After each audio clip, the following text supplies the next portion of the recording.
and welcome to our second episode of Clicked, My Path to ETA. I'm Jackie Sanders. I am the Executive Director of the Weatherhead ETA Center here at Case Western Reserve University. And I am thrilled to welcome our guest this week, Evan Daniel, who is out in Ann Arbor today.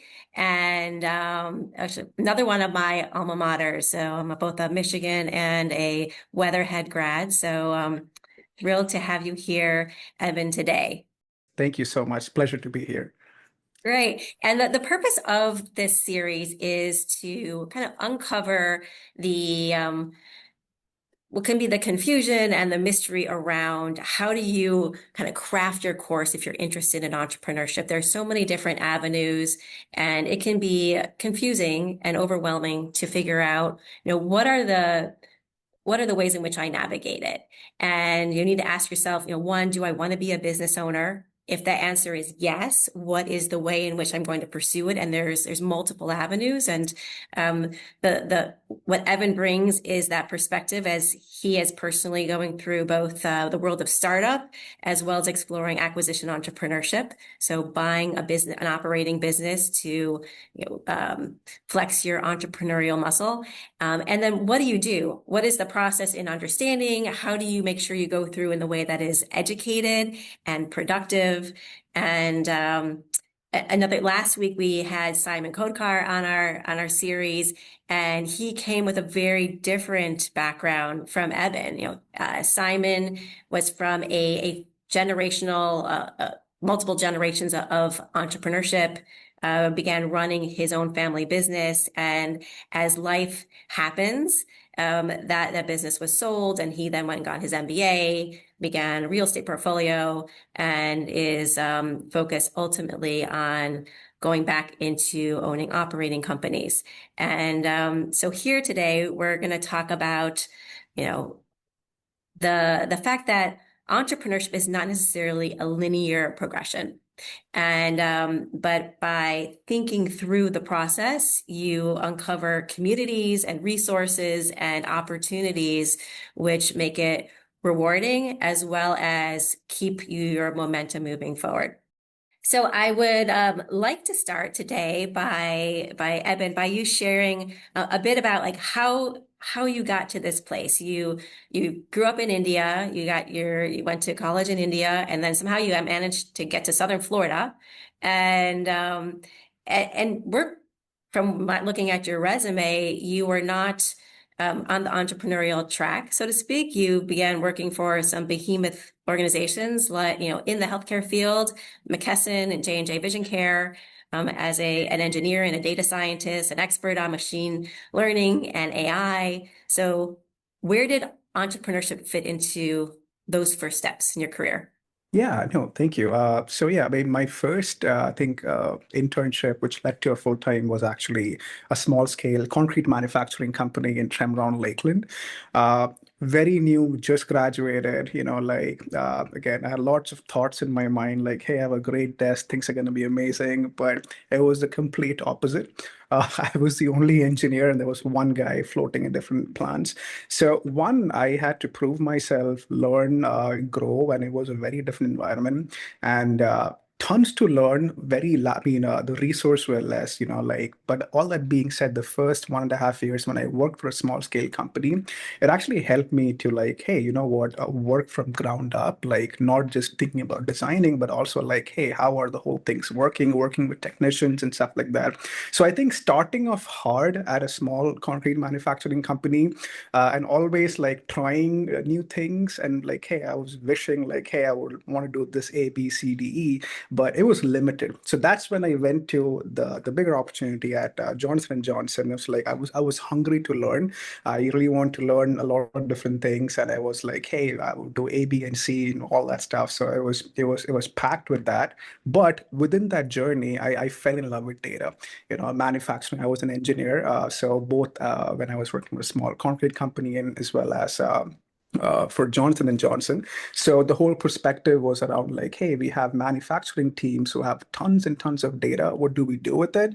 Again, being an electrical engineer, still I did not have access to like a lot of data systems. And big companies have big silos. Data teams do their own stuff. Engineering does So I want to learn somewhere in between. So again, it started with the curiosity of like, hey, let's learn something. How does this work? And then from that learning perspective, it became more of like a solutions perspective. Like, hey, we have tons of legacy systems. How can we get the data out? How can we create models? So worked there for 5 years. But all that being said, from that, I would say curiosity first, and then like a solutions oriented. It's like how it initially sparked. And when I initially left from Johnson and Johnson to McKesson, my perspective was like, hey, I worked in a small scale company. I worked for a large scale company. What's the differentiator? What's the value add that I can bring? Like, so my focus point was around like having a solution that caters to small mid scale, affordable, but still the same level as a Fortune 500 like intelligence platform, which we can talk about the startup side, but curiosity, solutions oriented. So what I'm gathering is that, working at a large corporation like J&J and McKesson, you see how systems work. You see how McKesson is essentially a supply chain company. And so you really got your grounding, but, you know, in terms of your career, you can do fabulously well and, a very successful career, obviously within any of these organizations, but you have decided that you're an entrepreneur. And so what about you feels like, all right, I'm not going to just keep working my way up in those organizations, but I am going to create my own solution targeting a different part of the market and go out and build it myself. Yeah, no, that's a great question. I think majority of my life, I always felt like I was never ready. Like even though I had the tools and stuff. So even at McKesson, I was working on this part-time as an idea. I always had this thoughts like, hey, am I ready? Do I have the right tools? Maybe I need an MBA, maybe I need this, maybe I need finance skills and stuff like that. So a lot of differences in that. And to be honest, in some way, shape, or form, looking back, in some ways I was not ready. I did not understand the economics of certain things, I did not understand the strategy of certain things, the value drivers and all of that. So I definitely credit like with this MBA journey of what I've learned, and happy to talk more about that. But like to that perspective, like I think like yeah, like having those perspectives and like learning, and also like making sure you have some skill sets that also align with what the gaps you have. So I feel like having that fear is one, but also like what to address to those gaps are also important. So Mhm. in my what, I went to 2 years off and like went to take my MBA. And my initial thoughts was like, hey, I'm gonna take this 2 years off just so that I can build this. But I realized there was so much to it, like learning aspect, like finance, marketing, and that kind of like added to the gaps that I had because I was mostly an engineer and my whole perspective was engineering focused. But now thinking in terms of like what's an ROI, why would someone pay for certain things, and what's the value drivers, more in the economic sense. And actually it I hope it made me a little bit more well-rounded. I think the whole path learning and fitting those gaps definitely helped to like say, what, this is good, I'm ready. And at some point of time, like I think we're all ready at some point of time. It's just like taking the leap of faith and going for it.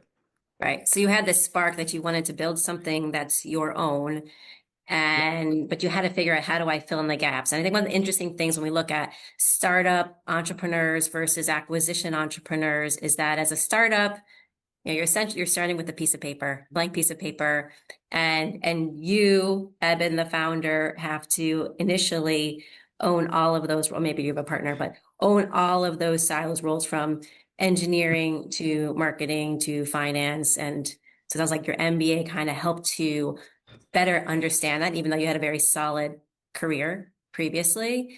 When you go to buy a company, you're buying an operating business that has employees who have Mhm. skill sets and expertise Yeah. specific to Yeah. that business. And so it's an ongoing venture, and you're inserting yourself in a way to create new value. So very, very different in many respects. And is Mhm. so kind of moving on. So you go to Michigan to get your MBA. You've already started working on building the initial work around machine AI solution. It was already a thing, correct? Yeah. Yeah. Yeah. Because you've been working on it for 3 years now, so that predates business school. And now you learn, oh my gosh, there's so much more I don't know, but I'm also getting exposure Yeah. into how do I, if I Yeah. want to go down the startup route, how I reconcile that. Would that be Mhm. correct? That's good. And tons of pivots from startups to ETA, which love, I can definitely talk about that as well. But yeah, it's been a crazy journey, but I think not linear, but yeah, tons of pivots Hmm. in the Right. startups. Speaking of nonlinear, so you go to Michigan and traditional search Yeah. is something. Can you share with everyone what is a traditional search fund? Yeah, sure thing. So in terms of traditional search one, instead of like raising your own, having your own equity and debt structure, you actually have your own cap table of X number of investors, could be like 10 to 13, and they kind of fund you initially for the first, I think 2 years for you to do full time for your search with a certain part of equity that goes, with them, which is preferred equity, of course. And then once you find it, or, like, let's say an opportunity or something and you close the LOI, so that they're the other what do you say, like people who fund the remaining part for both the equity and gap and try to close the whole deal. So in all, like another option to self-fund it being traditional is you don't actually have to have your own equity or debt. You can actually use the help of investors as well as advisors. Could be the mix of like the cap table you have, and then you can go find a company and then also have those people as your advisory board to help you on that as well. And so just kind of zooming out a little bit, when we look at ETA and how you're going to buy a company, there's different financing models. And the one that is very well known came out of the Stanford and Harvard is traditional search fund. And so it's always revolves around specific universities, and University of Michigan having one where you have investors in Michigan MBAs, and they will stick Mhm. with those MBA. Stanford will stick with Stanford, Harvard will stick with Harvard. It's very much a club, Yeah, but that is, so it's very limiting. It's a great opportunity. It has lower levels that as an entrepreneur, you come in with lower equity, but you also have much lower risk and you don't have the startup yeah, costs. What 100%. we other ways is we call it SSE, a single sponsored entrepreneur in residence. So it's similar to a search fund, but you have a limited version number of investors, maybe one or two, which kind of diminishes the noise, which can happen around Yeah, traditional search when you yeah, have generally 10 investors or so. They have to agree. yeah, Agreement creates conflict that can create yeah. challenges. According to Stanford's data, traditional search funds generally have roughly, I think it's a 56% close rate on those funds, which means that those prospective entrepreneurs actually acquire a business. With an SSC, you might have less friction. And then there's Mhm. self-sponsored. So you like self-funded. You do it on your own. You do it with SBA loans, personal financing, seller financing, whatever that Yeah, magic recipe is that works for you and the equity you can put into the investment you can put into that business and so forth. So, but you're in the environment. You're like, all right, I'm going to create a traditional search fund, and right. you had significant progress. Can you share what that experience was like? Yeah, for sure. So I think for us, like, I mean, number one, like, I tried to attend every kind of workshops or like community events or like even like symposiums. So just to have a hang of like, hey, what are the different investors or like what do they invest in, stuff like that.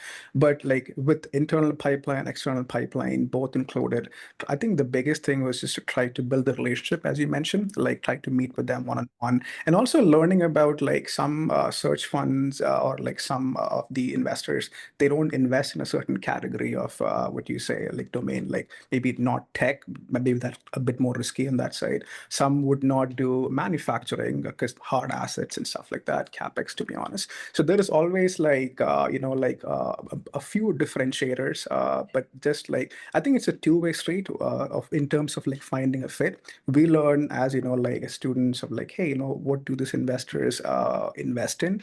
Two, like what kind of help do they bring in? Like some could also Mhm. have a small pipeline in terms of how they get the deals. They can do a little bit of a mini due diligence for us as well. Those things are very helpful because you don't actually have to, again, go find people. And some are like very operator oriented. These are operators who are now investing as well. So they have this amazing operator, like advisory thing, like, which is great to have.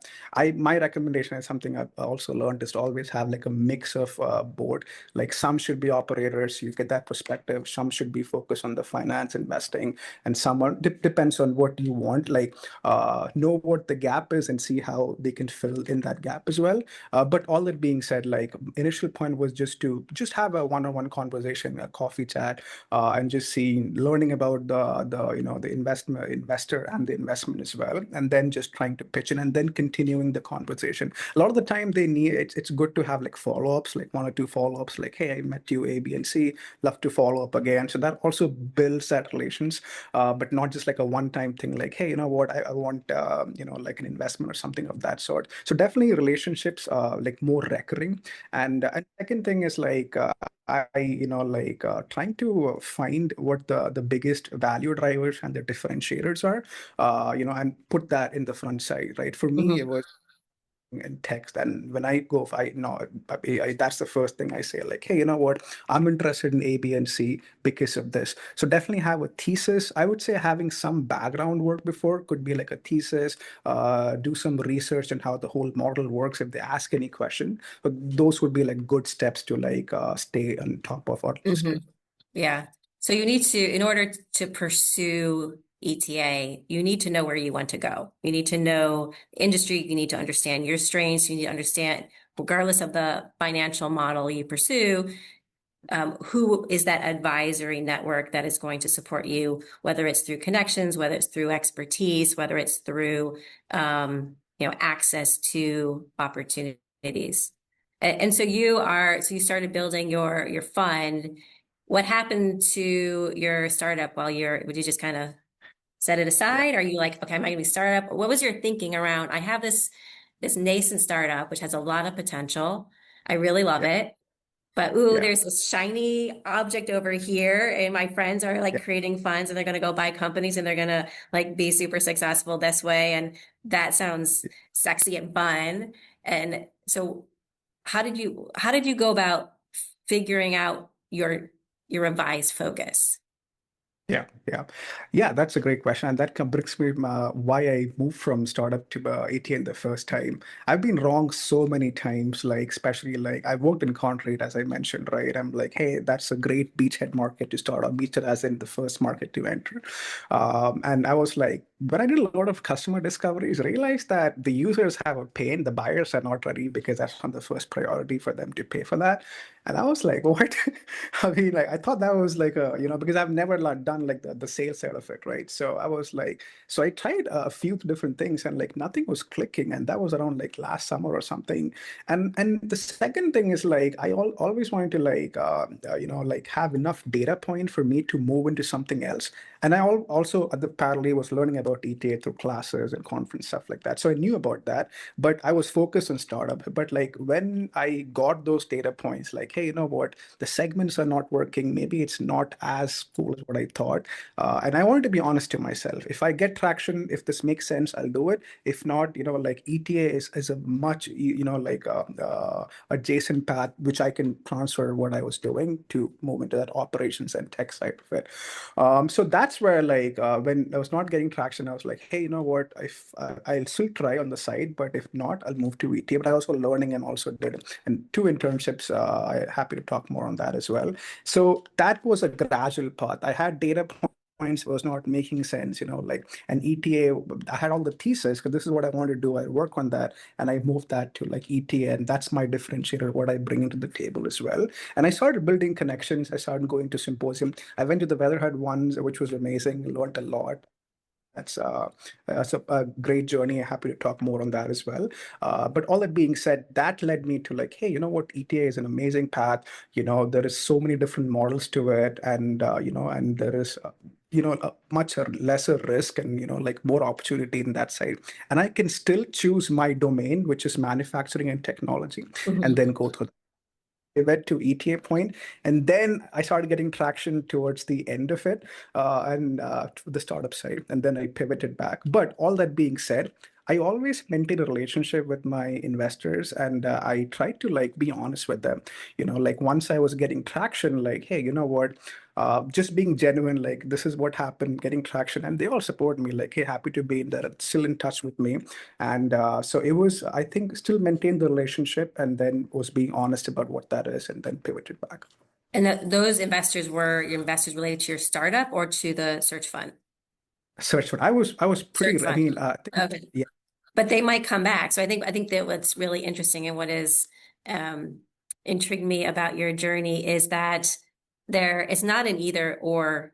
Ultimately, at some point you have to yeah, focus, for a period of time on one thing or the other. You yeah. can't always have a foot in both Right, right. area. That said, in the exploration, the understanding of what makes sense, you do need to have your feelers out. So you wanted to learn more about ETA. You heard about the Osborne ETA Symposium, which is October Yeah, 28th, by the way. Go buy yeah. your tickets. It is a great way to see the community, which is one of the most dynamic communities in the acquisition entrepreneurship space. And meet the people and what were some of the, and then you went on to take a course here as well. And so Right. what was your thinking around how do I guess it kind of clarify my focus right now? Yeah, 100%. I think every symposium I go, I try to go as much as I can, but like I think every focus area is a bit different. For example, like some are like more heavy, let's say in the self-funded side, some are more heavy in the traditional side. But I think like the biggest thing I noticed was like this one, the franchise thing was pretty, I didn't know much about it. There's a lot of discussion about franchise as an option, which is pretty cool. And like, and also like a very diverse perspective. And then the biggest thing I loved about was community and people. People were so open, so nice, and it was a good cohort of people, and not like a massively big crowd that you lost like somewhere else. So that was pretty awesome. And I also loved the structure of it as well. I feel like I've been to a few areas, but like there was some round table where people can just come in and like talk, and Mhm. those meeting times where I got to connect with people and ask them questions and stuff like that. So I would say the structure was really good. I think the diversity in terms of like different models, franchise was something I didn't knew about. That was pretty good. And of course, people and community were super awesome. Right. So, and then you took a course on top. You took the buyer preparation course, which is Yeah, a 3-day, more executive ed style workshop. And yeah, I was a student in that class as well. And yeah. we came in strangers and we kind of came out is amazing in these 3 days as a group that was focused on, in this area. And we see each other, which is more than what you would expect from a regular class that you take, right? 100%. 100%. And that was a great course too. And I think the biggest thing was definitely the cohort itself. One, the learnings, you have so much good learning in 3 days, but also like anytime meeting people and like just like, hey, where are you in your search, and so it's like a help encouragement pattern. And like and obviously people are in different levels too, but like learning from like each other in that cohort, that was amazing. It's pretty cool. It was a great that class. Right. Which leads us to where are you going in the next few months? Yeah, that's a Huh. good question. Look, physically, where are you going? You're Yeah, so moving. that I and in terms of like what I'm doing for startups and stuff like that, a lot of different things like building my sales pipeline, learning different segments, bidding a few things as well, also a few things with the investment side. But the most coolest part is definitely moving to Cleveland, and at least the good thing is knowing people, who are there. Once you graduate, you're out of that college bubble, like where do you go next, right? So I definitely felt community in a lot of like people like Brian Lombardi has been great. He's been a great mentor to me. Mhm. Spoken to Dale so many times, and Jackie, you've been a great connector. Like every time, like, hey, where should I go in terms of like who to connect to, and some great advice and recommendations. So all that being said, I think it's a great community, and I feel like knowing that there is a community to go after school is pretty awesome, and definitely fortunate for that. Right. And the community aspect is something that, I recommend people really, you see people move to places where there isn't just activity, but it's an environment in which you're going to thrive. And I think it's something that we're very proud of is that the community here, for acquisition entrepreneurship in particular, is extraordinarily vibrant, is very values forward in, as you felt, we embrace people who have the right kind of charisma and skills to be successful at it. And we want people to be successful. So nothing's going to happen if you don't take a step forward. Read the books, but also put yourself right into that community. And there's so many different ways in which you can do that without, as you're kind of testing the waters. And like in the bio preparation course, there was we had another engineering, she was an engineer and she knew nothing about ETA. And then we have people who were starting their search, a formal search. And just for the crowd, a formal search can take a year and a half to 2 years to acquire a company. It is not short term. There's real money at play. How are you going to live if you're doing this full time? And how are you going to support yourself and your family? And there is risk involved. Nothing is a sure thing, but if you do it in a way that is disciplined and you have the right people in your corner.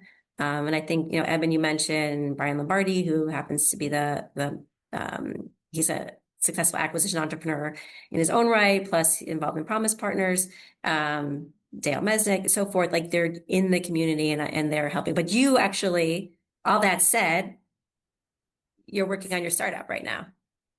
That is your main focus. And that is okay. Yeah. And we support you to be successful, and because like the lines blur, right? There's opportunities. You're focused within the small and mid-sized manufacturing firms where there is an opportunity. 100%. And there's a lot of synergies too, especially like a lot of the due diligence side that we do, right? Even for the ETA as well, kind of goes back to the startup too. Like, what's a good business, recurring revenue, sticky business, and like what metrics to track, what's ROI and stuff like that, right? So definitely these things kind of like are like synergies on adjacent areas as well. But like, like just I feel like, yeah, that's one. I think second thing is like, there are different points. Like some people are working and, what that's completely fine. They can choose to, like one day acquire when they're ready. Some people are students and they can do different models and maybe they can work or directly go out. So there are so many ways of doing it. At least for me, how I see is like trying the startup out for a few years, see how it goes. Maybe an acquisition somewhat adjacent or something of a joint venture or something of that sorts. But it's so big, like there's so many avenues and like synergies to both sides of it. So we are nearing the end of our time together. What are your recommendations as someone who is, thinking about ETA, or what would you recommend that they do? How do they make themselves more empowered? Yeah. I think the first thing I would say is like try things. For example, get as much as data points you can. Like there are so many ways of you can do an internship. There are like so many internships available at small business just to learn how it is. Like to actually run a business. Not only that, like hey, what are the pain points that they need to solve, and how can we what skills do we have, and how can we solve that? So that kind of gives an idea for day to day versus like what's the value level as well. I would say so. Try to get as much as data points you can from different levels, internships, courses, and stuff like that. Then try it definitely via internship or like kind of connecting with people. And I think the next thing I would say is there is no one way of doing it. And I think in my whole perspective, like you could be working and you can still take a class and then think through it after a few years and then have connections, or maybe you are out of school right now and you can connect with potential investors, or maybe connect with a small business and then kind of go directly. So there's so many ways, or you could just do like a startup for a few years and then go back to ETA. So many ways, so not one way of doing it. And the third thing I put that in my list was patience, which I don't think I have. I'm trying to build that. There is so many cool things around the way. I think it's a great journey, and again, there's nothing is linear. You learn that there is value in different areas of learning. In the end, it'll all add up. That's my thoughts on that. Mhm. Yes. And we do have a question from the individuals who are on, our guests, and asking, is there a typical formula for owner's equity versus investor equity in the first round? And, if Evan, if you have a response for that, or Yeah, I mean, typically it's around like 25%, for the search fund. What do you say? Like, I won't say the investor. Yeah, I mean, the guy who's actually searching, the searcher, sorry. Yeah, the searcher at least have 25%, and the remaining is the investor, which is a different percent as well. But keep that in mind that 25% is once all that obligations are met. So the right? remaining, right, debt comes first, next is all investors, and then you get the 25%. But typically, And there's also milestones. And so it yeah, depends, yeah. ultimately it depends on how you choose to finance. And so, um, the very short answer is there's lots of educate yourself. So there are lots of books out there. Reid Yeah. Tiletson has a book called Gritted Down, which gives it a great overview of his is self-funded is his approach to Mhm. acquisition entrepreneurship. HBR has a book as well. And so educate yourself, reading, coming to events, talking to individuals who are in the space, and you will see what is the right formula for you. And that is the most important thing. We are at time. I thank you, Eben, for joining me today. Your story is fascinating, and I know in my heart you are going to achieve whatever you put your mind to achieving, whether that's startup or ETA or where the two, I believe, shall meet.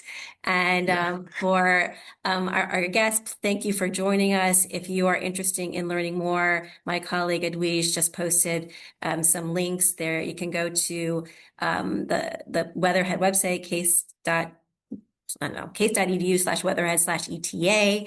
Also, the Osborne ETA Symposium is coming up in October. That's osborneeta.org.